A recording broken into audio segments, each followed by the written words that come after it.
बस यहाँ इसको बंद कर दिया तो यहाँ से यहाँ हम सामान कैसे भेज तक ये हमारा स्ट्रेट ऑफ होर्मुज नहीं खुलता, हमारे जो पेट्रोल के दाम है हम अपनी बंदूकें नीचे फेंकते हैं हमेशा के लिए. It's not that kind of an agreement, it is a ratification, it's a written agreement signed by. Hello everyone, so I am Savi Thakur and we will be studying the Iran and USA peace treaty. So why is this important for CLAT? This is a very important international law topic and ये पूछा ही जाएगा. तो ये video आप खुद भी देखिए and send it to your friends if you like them. Okay, so why is this peace treaty important? There is this thing called as Strait of Hormuz. Now the strait is a very critical point for our economic development. Okay. So there's a narrow corridor when it comes to the strait. I will be showing you a map which will make you understand what this strait essentially means. And it is very critical for economics. ठीक है? Alright. So essentially ये जो जगह है इसको बोलते हैं the Strait of Hormuz.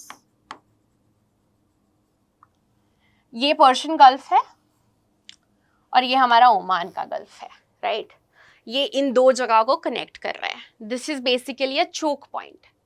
There is this thing called as a bottleneck. Bottleneck हम क्या बोलते हैं? ये हमारी बॉटल होती है.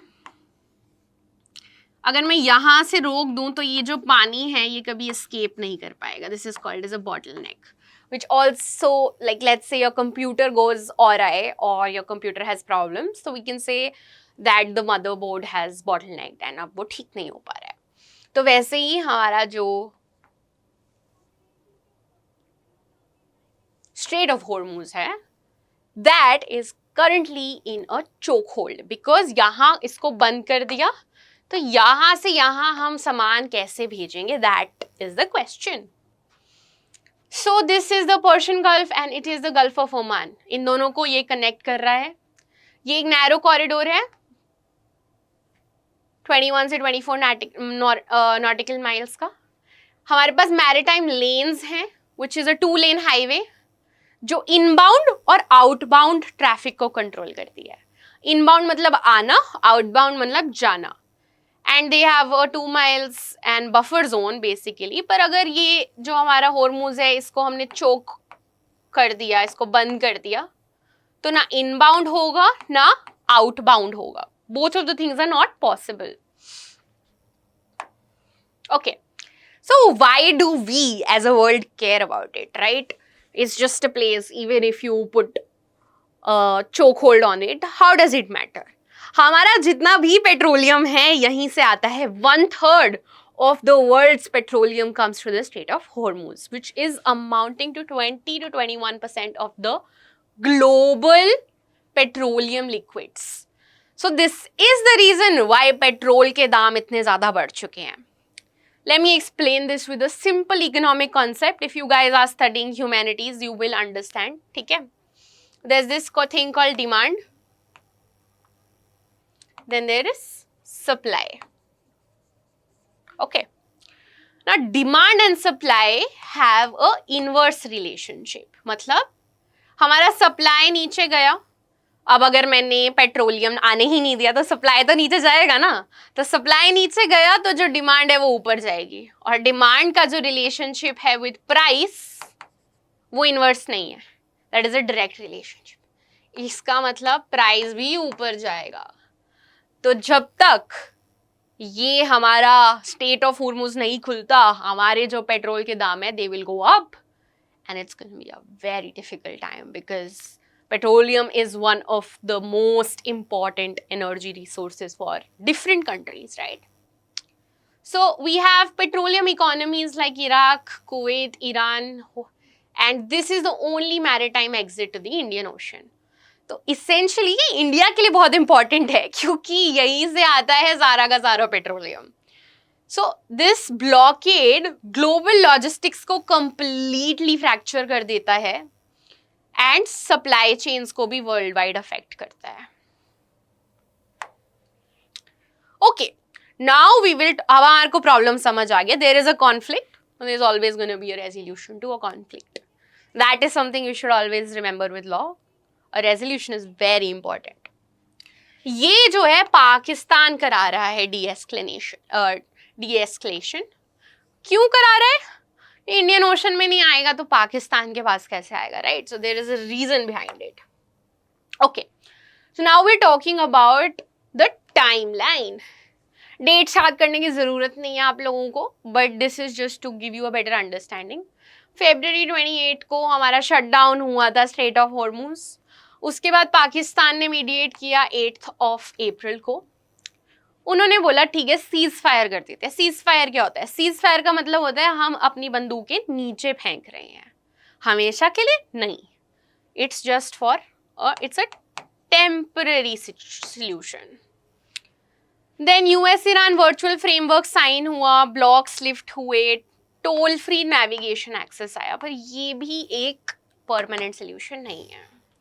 ओके, फिर हमारा रिसेंटली जून 19 को होगा, ठीक है, पीस अकॉर्ड साइन होगा जिनीवा में, which will be after a 60-day structure security talk. Very important. Okay, ये दो concepts are very important for you to understand. There is a thing, इससे आपको आर्ग्यूमेंट समझ आएंगे डिफरेंट कंट्रीज के. There is this thing called an innocent passage and a transit passage.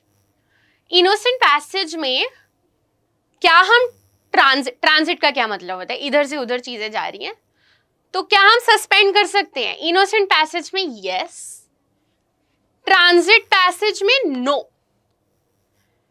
Innocent passage में जो submarines हैं ये सब लोग सरफेस पे होनी चाहिए, वाटर पे होनी चाहिए, नेशनल फ्लैग होना चाहिए, और ट्रांजिट पैसेज में हम जैसे मर्जी सबमरीन्स जा सकती हैं. Then we have military overflight.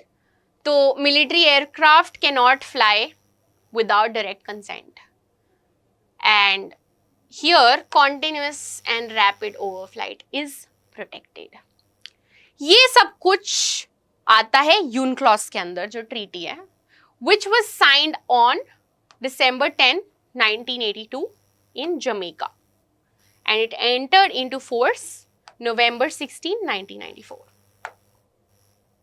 Okay, US का क्या पोजीशन है? वो बोलते हैं कि हम ट्रांजिट पैसेज कर रहे हैं, ठीक है, देयरफॉर हम डायरेक्टली स्ट्रेट ऑफ हॉर्मुज पे अप्लाई करेंगे.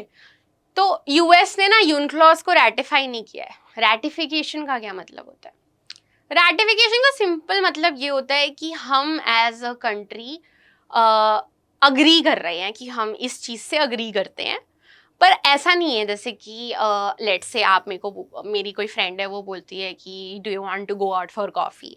It's not that kind of an agreement. It is a ratification. It's a written agreement signed by the politician such as a president. India में क्या रैटिफिकेशन की article है? Article 253 of the Constitution. So they haven't signed the ratification, but वो बोल रहे हैं कि हमारा ये ट्रांजिट पैसेज है. ईरान रिजेक्ट करता है. वो बोलता है कि ट्रांजिट पैसेज कॉन्ट्रैक्चुअल ट्रीटी है, ठीक है, सिर्फ यूनोक्लॉस में जिन लोगों ने साइन किया है, और यूएस ने तो रेटिफाई ही नहीं किया है, तो जो स्ट्रेट है that is governed by innocent passage. तो इसीलिए उनके पास एक अथॉरिटी है to inspect and halt warships. हमने पिछली स्लाइड में क्या पढ़ा था?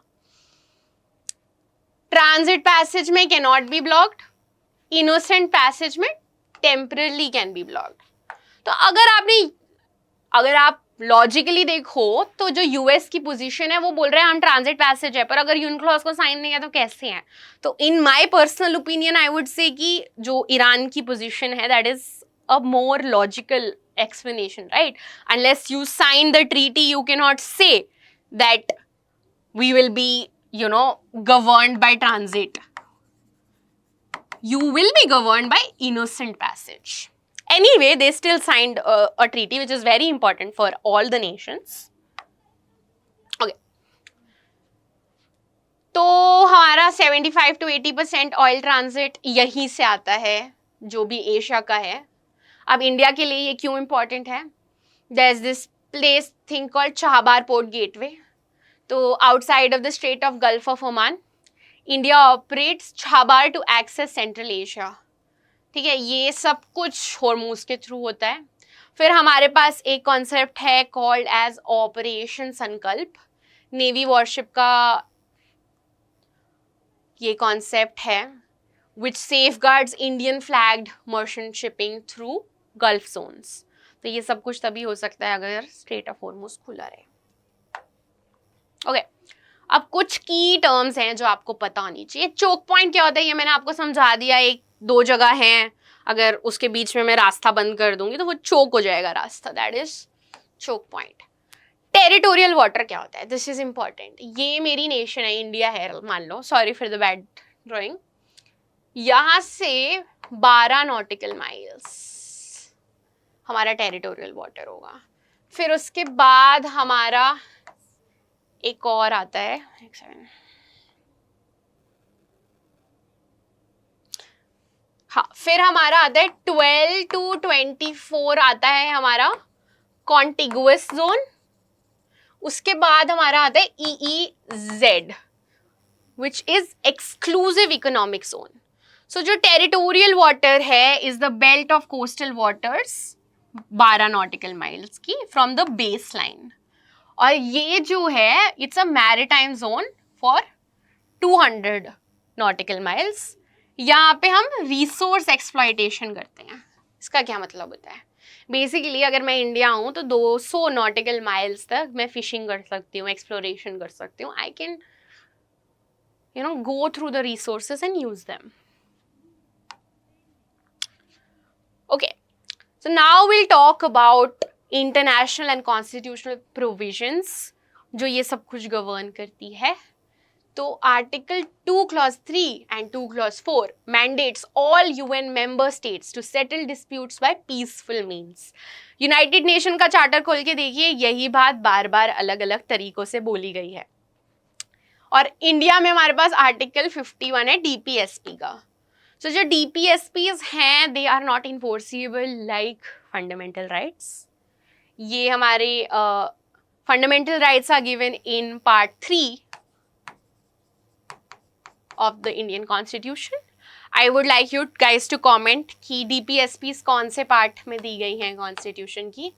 दे serve as India's foreign policy guide. बोलती हैं कि स्टेट को एक्टिवली प्रमोट करनी चाहिए international peace. Now international peace is of extreme importance. If you guys have gone through these concepts of jurisprudence, there is this thing called as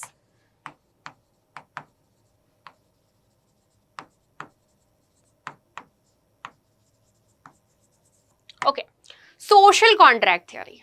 हम जिस world में पहले रहते थे वहां पे होती थी बहुत सारी लड़ाई. Every day people were fighting, everyone was barbaric. Then we realize no, this is not working out. So a bunch of people, 3 people actually, came up with different concepts. Social contract theory दी गई थी Montesquieu के द्वारा. उससे पहले 2 लोग थे, Hobbs और लॉक. उन्होंने भी इस बारे में बात की थी, पर मॉन्टेस्क्यू ने इसको लिखा था और उसने ये बनाया था. बेसिकली क्या है कि हम लोग एज अ पॉपुलेशन हाथ मिलाते हैं कि we will not fight with each other. तो वैसे ही अगर हम देखें हमारा आर्टिकल 51 जो DPSP का है, पीस के बारे में बात करता है, हमारा article 2 clause 3 and 2 clause 4 we talk about piece.